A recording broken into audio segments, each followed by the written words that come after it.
Dərs 15-ə baxırıq.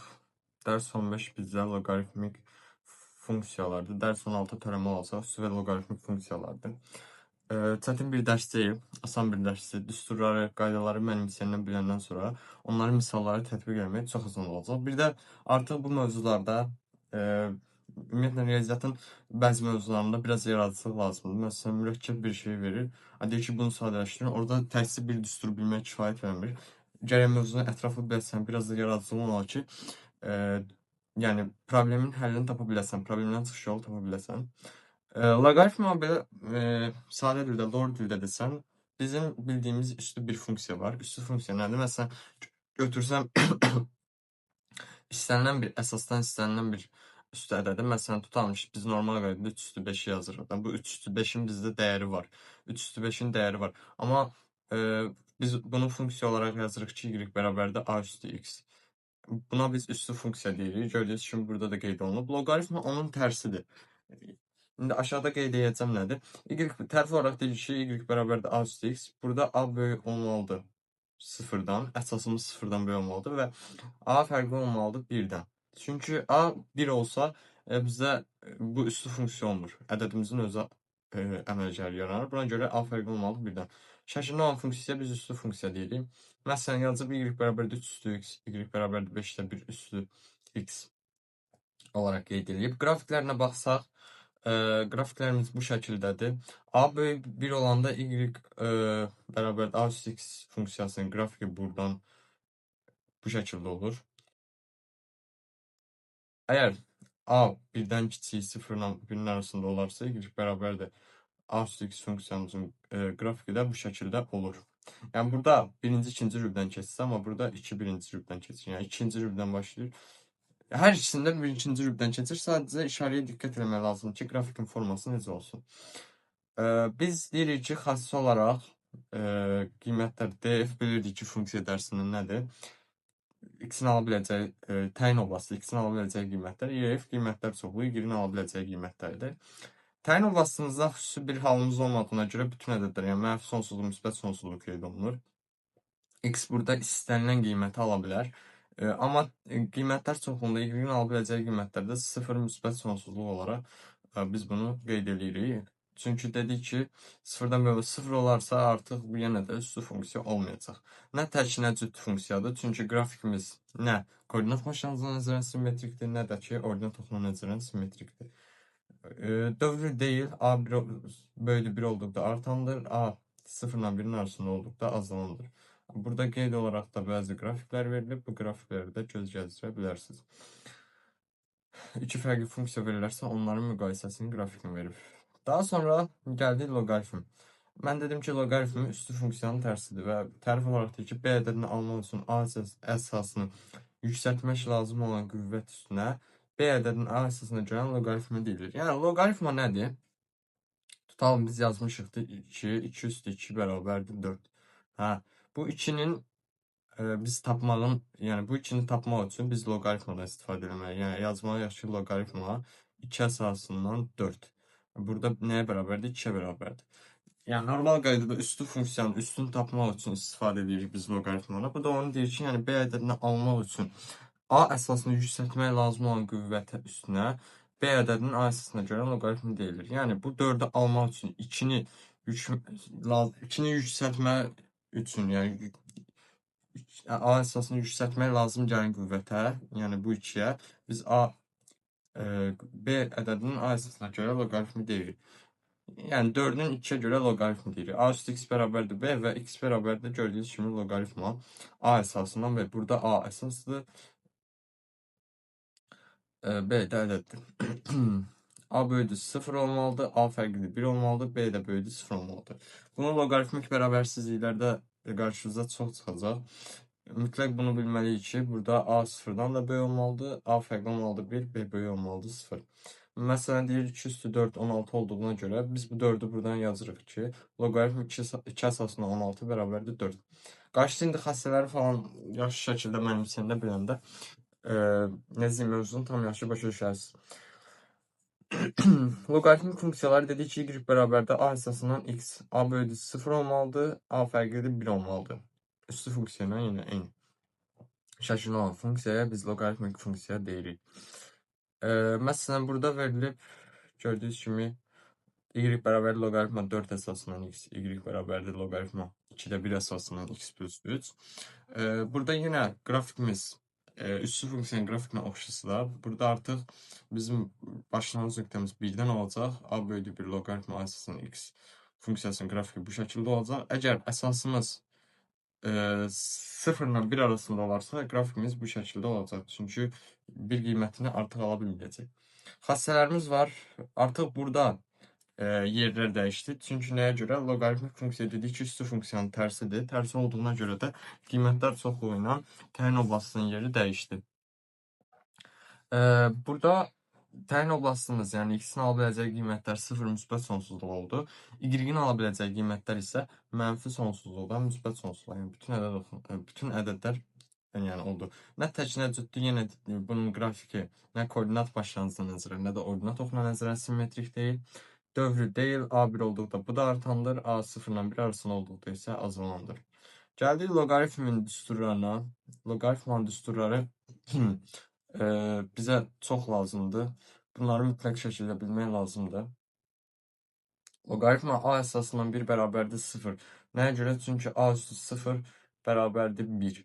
Yəni istənilən ədəd üstü 0 biz demişik ki, nəyə bərabərdir? 1-ə bərabərdir. O şəkildə bu deyir ki, loqaritma a əsasından 1 bərabərdir 0-a. İkinci əsas düsturumuz loqaritma a əsasından a bərabərdir 1-ə. Çünki a üstü 1, yəni istənilən ədəd üstü 1 nəyə bərabərdir? Ədədin özünə, yəni a-ya. Loqaritma əsasından a-nı biz LC şəklində veririk. Yəni burada o gedir. LC A deyirik. Buna biz onluq loqaritm deyirik. Əgər Y əsasına verilərsə buna natural loqaritm deyirik və bunu ln A şəklində yazırıq. Əgər loqaritmdə A əsası eyni olarsa və daxildə, mötərizə daxilində bir hasil verilərsə, biz bunu ayrı şəkildə loqaritma A əsasından x üstəgəlsin loqaritma A əsasından y kimi yaza bilərik. Loqaritmanın hesablamalarında, yəni misallarında bu çox qarşımıza çıxacaq. Bu düsturları, bu qaydaları mütləq şəkildə bilməyiniz önəmlidir. Loqaritma A əsasından x bölünsün y bərabərdir A əsasından x çıxılsın. Yəni A əsasından verib, kəsir kimi verib, x bölünsün y veribsə, biz bunu artıq nə kimi verəcəyik? Fərq kimi. A əsasından x çıxılsın, A əsasından y. A əsasından x üstü n şəklində veriləndə biz bu qüvvəti loqaritmanın qarşısına keçirə bilirik. Loqaritma n şəklindən də loqaritma hadisini x deyə bilirik. Əgər qüvvət burada verilərsə, əsasın üstündə verilərsə, qarşıya keçən zaman artıq 1 bölünsün m kəsir şəklində loqaritma a əsasından x olacaq. Yəni m-də 1 vurulsun loqaritma a əsasından x. 8-də deyir ki, loqaritma a əsasından m x. Bu 8 burada təkrar düşüb. Bu elə eyni düsturdur. Loqaritma a əsasından b-dir. Biz bunun b ilə a-nın yerlərini dəyişə bildik. Amma b ilə a-nın yerlərini dəyişən zaman onun kəsir formasında 1 bölünsün loqaritma b əsasından a kimi yazmalıyıq. Yəni göstərməliyik. Loqaritma a əsasından b. Loqaritma a əsasından b-ni biz loqaritma c əsasından b, loqaritma c əsasından a, yəni başqa bir dəyişən daxil eləməklə biz düsturu bu şəkildə loqaritma c əsasından b bölünsün, loqaritma c əsasından a kimi verə bilərik.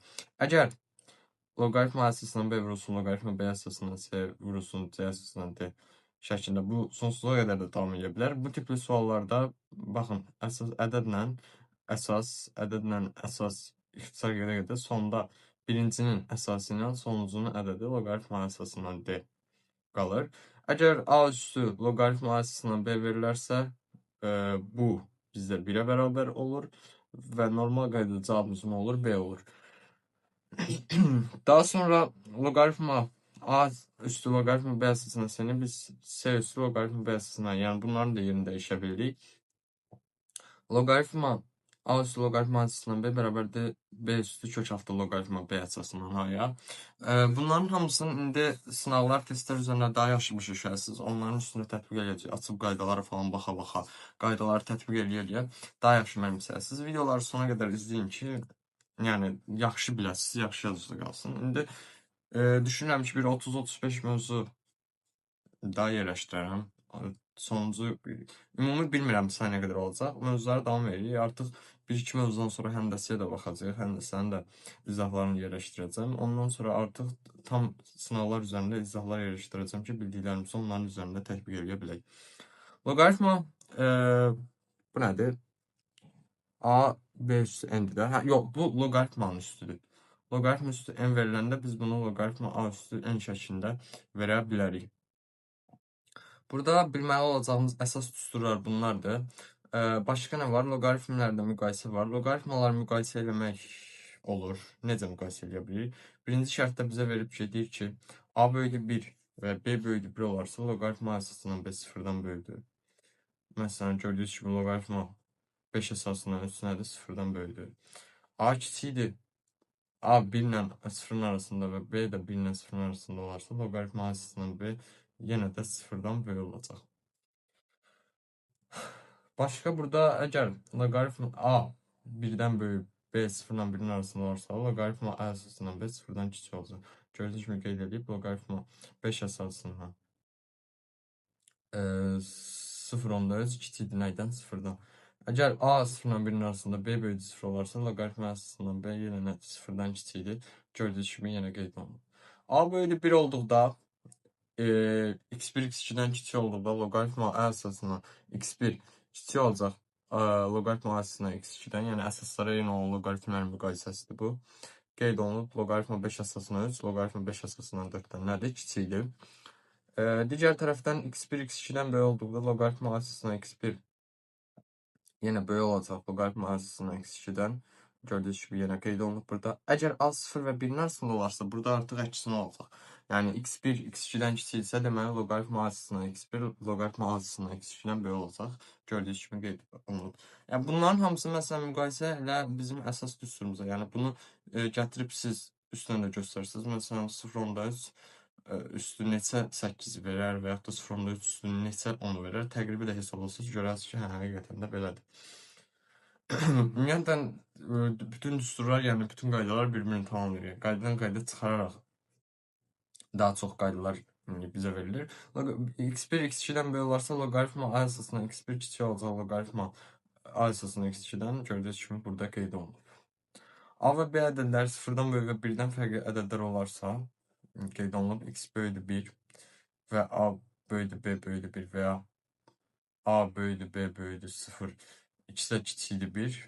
Yəni, deyir ki, olduqda loqaritma A əsasından x kiçik olacaq, loqaritma B əsasından x-dən. Burada da qeyd olunub. Başqa burada bizim baxa biləcəyimiz, bu da eyni qaydadır. Buna da göz gəzdirə bilərsiniz, baxa bilərsiniz.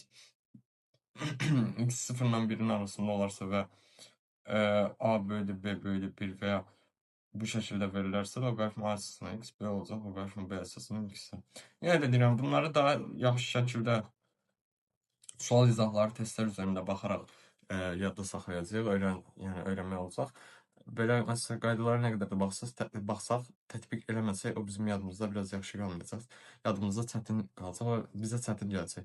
Ona görə də bunların hamısını ya ümumi sınavlar, ya da mövzu sınavlar üzərində düşünürəm ki, əsas olan sualları toplayım, yığım, onların izahında ayrı bir video şəklində çəkim. Dərs 16 tərəmə və onun tətbiqləri olacaq. Bu videoda loqaritmaya baxdıq. İndi dərs 16-da tərəməni öyrənəcəyik. Daha sonra ondan sonra da yəqin ki 1-2 video sonra da biz artıq nə edəcəyik? Həndəsə bölməsindən həndəsəyə başlayacağıq. Həndəsəyə giriş alacaq. Tərəmə də yenə deyirəm asandır. Sadəcə burada da yenə qaydalara falan diqqət etmək lazımdır. Qaydalara falan diqqət etsək, o da bizə asan gələcək. Dərs 16-da görüşmək ümidi ilə sağ olun, salamat qalın.